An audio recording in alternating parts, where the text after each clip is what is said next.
어제는 전쟁을 하면서 군사들을 먹이지 않더니 오늘 시작은 아예 잠을 재우지 않습니다.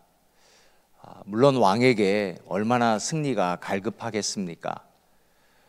나무를 잘 하려면 도끼 날을 가는 시간이 필요하다고 그러지 않습니까?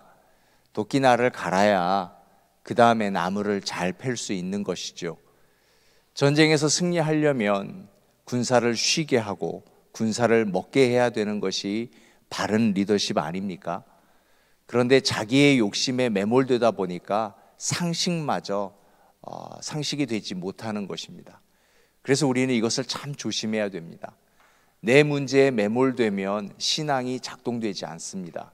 문제만 크게 보이게 되고 심지어 상식마저도, 그렇게 우리가 쌓아왔던 모든 것들이 다 힘없이 무너지게 됩니다. 우리 자지 말고 끝까지 저 블레셋을 치자.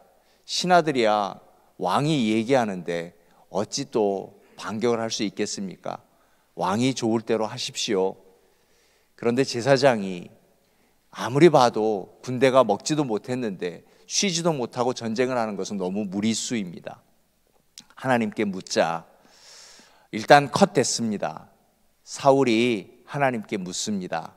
그런데 오늘 우리가 집중적으로 보아야 할 것은 37절입니다.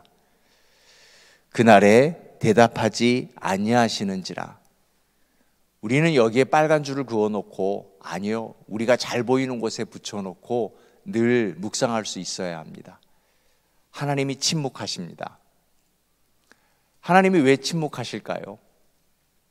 여러분은 왜 침묵하세요? 기분이 나쁘거든요. 말하고 싶지 않아요. 상대에게 기분이 나쁘고 말하고 싶지 않을 때에는 침묵합니다. 하나님이 침묵하시다. 그러면 분명히 누구에게 문제가 있는 것이죠. 하나님과 대화하려고 했던 그 사람이 문제가 있는 겁니다. 지금은 사울이 물었습니다. 그런데 하나님이 침묵하셨습니다. 그러면 누구가 문제가 있는 거죠? 사울이 문제가 있는 겁니다. 지금 사울과 하나님과의 관계가 단절된 겁니다.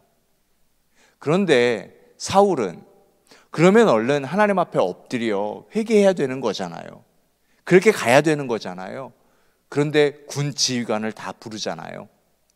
누구에게 죄가 있나 보자. 다른 사람의 죄를 찾기 시작합니다. 자기는 거기서 죄가 없는 줄 알아요. 자기가 묻고 하나님이 침묵했는데. 여러분, 하나님의 침묵은, 우리도 그렇잖아요. 내가 말을 않는다라고 하는 것은 말하기 싫다라는 것이 아니라 내 감정을 알라라고 하는 침묵의 메시지입니다. 하나님의 침묵은 너와 얘기하지 않겠다라고 하는 것이 아니라 하나님의 침묵 속에는 반드시 메시지가 있습니다. 성경에 보면은 크게 두 가지인 것 같아요. 전체적인 성경에 보면은요, 하나님이 침묵하실 때에는 회개를 원하시는 것입니다. 그리고 두 번째는 하나님의 이름을 망령되이 여길 때 하나님은 침묵하십니다. 그런데 오늘 이 본문 속에서 보니까 이 두 가지가 다 들어있는 것 같아요. 사울과 그 모든 공동체가 하나님 앞에 엎드려서 회개를 해야 할 터인데, 사울은 자신의 문제 속에 리더십을 발휘하지 못했죠. 그리고 또 공동체는 어제 율법을 어겼잖아요. 또 자신들의 문제로 인하여서 율법이 엄히 금한 것을 본인들이 그냥 자신의 배고픔에 그 일들을 저지르고 말았습니다. 그래서 하나님이 침묵하시는 거거든요. 하나님의 백성이 하나님이 침묵하시는 그 원인을 알지 못하고 서로의 죄를 찾기 시작합니다. 이제 하다가 결국 요나단이 아버지가 금식령을 내렸는데 배고파서 꿀 찍어 먹은 거, 이제 그것이 죄가 된 것입니다. 하나님의 침묵 속에 우리가 왜 엎드리지 못하는 걸까요? 내 생각이 너무 분주하고 내 문제가 나에게만 매몰되어 있어서 그렇습니다. 그래서 우리는 끊임없이 훈련하자고 했습니다. 하나님의 말씀을 정기적으로 훈련해야 되는 것은 내 문제에 매몰되지 않기 위함입니다. 또 끊임없이 우리는 중보기도해야 되는 것은 나의 문제보다 남의 아픔을 더 우리는 기억하고 그들을 위해 기도해 줘야 할 책임이 우리에게 있기 때문에 그렇습니다. 세상에 얼마나 아프고 어려운 분들이 많이 있습니까? 구호품을 가져다 줘도요, 자기가 먹겠다고 그걸 다 빼앗아 버리고 탈취해 버리고, 지금 한쪽은 무너진 건물 속에서 숨조차 쉬지 못하고 죽어가고 있는데 자기는 살겠다고 물건을 뺏어요. 그러니 독일에서는 이제 구호품을 주지 못하겠다. 유럽의 몇몇 나라에서는 이제 구호품을 중단했습니다. 왜 그런 생각들을 하지 못하는 걸까요? 지금 우리는 보면 참 그 사람들이 어리석은 것 같은데, 그런데 막상 나에게 문제가 닥치면 여전히 나도 똑같이 할 수 있다라는 겁니다. 그러므로 우리는 날마다 회개가 되어야 합니다. 매 순간마다 회개할 수 있을 때, 매 순간마다 우리가 중보 기도를 먼저 할 때, 이러한 어려움을 당할 때 이겨낼 수 있는 것입니다. 그래서 하나님이 침묵하시지 아니하도록 언제든지 나와 하나님과의 관계가 지켜갈 수 있도록 그렇게 해야 되는 것입니다. 자, 이 또한 하나님의 이름을 망령되이 일컫는 것이죠. 하나님의 이름을 함부로 얘기하고 있습니다.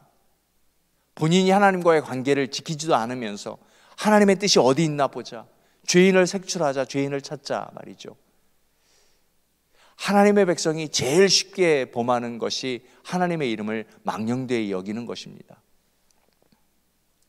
긍정적인 부분도 있지만은요, 요즘은 연예인들도 사회의 유명한 분들도요, 하나님께 영광을 돌립니다. 매체에서 이야기하더라고요. 그런데 나중에 나오는 뉴스를 보면은요, 하나님께 영광을 돌리는 삶이 아니에요. 상 하나 받았다고 하나님께 영광을 돌립니다.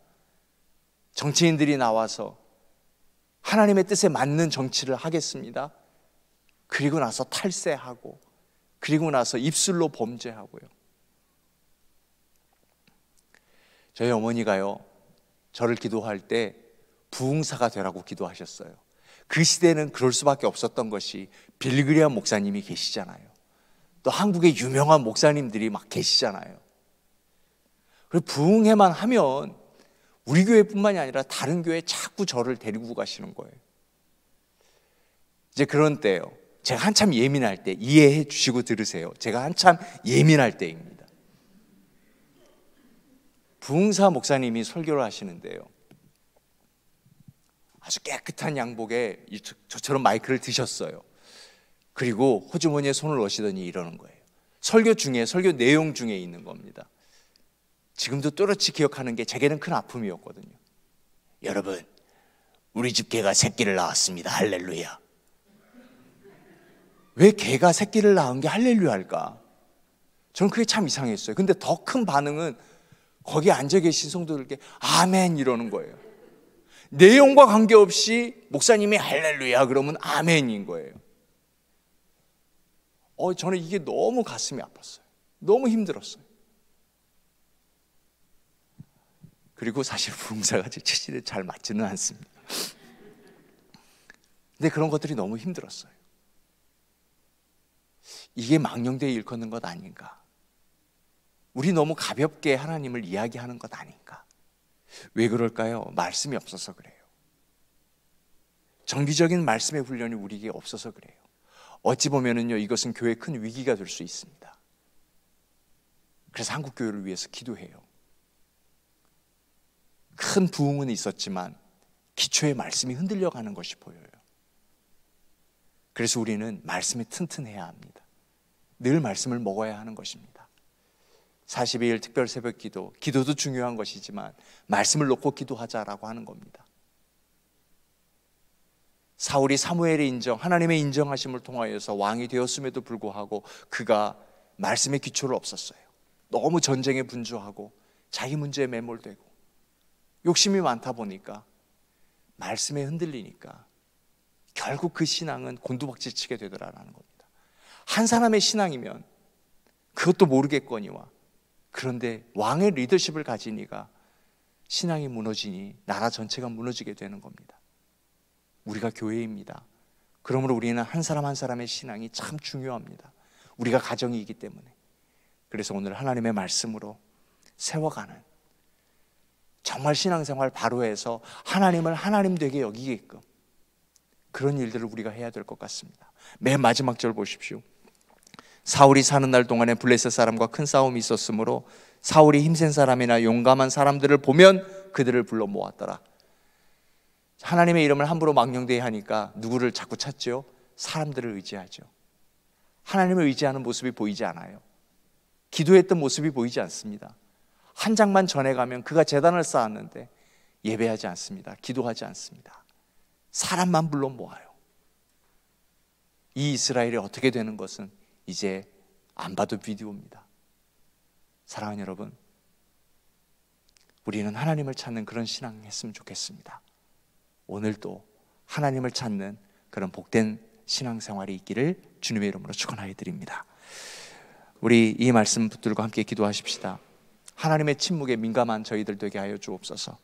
그리고 하나님의 뜻을 구하는 자 되게 하여 주시고 하나님을 하나님 되게 하는 하나님의 사람 되게 하여 주옵소서. 내일은 주님의 날, 주일 예배입니다. 그리고 내일은 또 영입식이 있습니다. 젊은 한 가정이 또 영입하게 됩니다. 저희들에게 이렇게 매주 새 가족을 보내주심을 감사합니다. 우리 교회가 큰 그릇이 되어서 다 담을 수 있게 하여 주옵소서. 그렇게 함께 기도하고 모든 예배마다 성령의 충만함, 회개가 터지는 예배, 하나님의 뜻을 발견하는 예배 되게 해달라고 우리 간절히 한번 기도하십시다. 동성으로 기도합니다. 저는